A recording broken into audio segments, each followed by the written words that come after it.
বেআইনি জলের প্লান্টের বিরুদ্ধে অভিযানে পুলিশ ও ফুড সেফটি আধিকারিকেরা। ময়নাগুড়ি পুলিশ প্রশাসনের পক্ষ থেকে লাগাতার অভিযান করা হচ্ছে বেআইনি জলের প্লান্টের বিরুদ্ধে।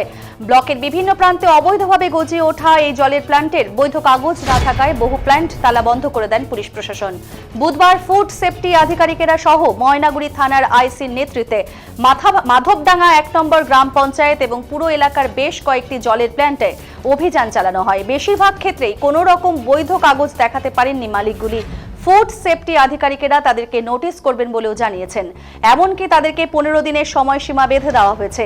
যতদিন কোনো বৈধ কাগজপত্র তারা দেখাতে পারবেন না ততদিন পর্যন্ত এই জলের ব্যবসা পুরোপুরি বন্ধ রাখার নির্দেশ দেওয়া হয়েছে।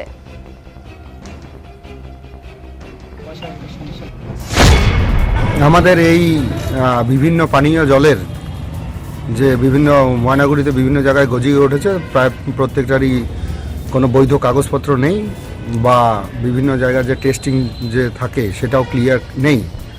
এই জন্য আমরা লাগাতার কয়েকদিন থেকেই এটা করছি। আমরা ফুড সেফটি ডিপার্টমেন্টকে রিকোয়েস্ট করেছিলাম আসার জন্য। আজকে ফুড সেফটি ডিপার্টমেন্ট এসছে। ফুড সেফটি ডিপার্টমেন্টের অফিসার যারা আছেন তাদেরকে নিয়ে মাধবডাঙ্গার বিভিন্ন জায়গায় এবং ময়নাগুড়ির আরও কয়েকটা জায়গায় আমরা বিভিন্ন জায়গায় রেড করে দেখা যায় যে বেশিরভাগ জায়গায় কোনো কাগজপত্র ঠিকঠাক নেই। ফুড সেফটি ডিপার্টমেন্ট যারা আছেন তারা ওনাদেরকে নোটিশ করেছেন।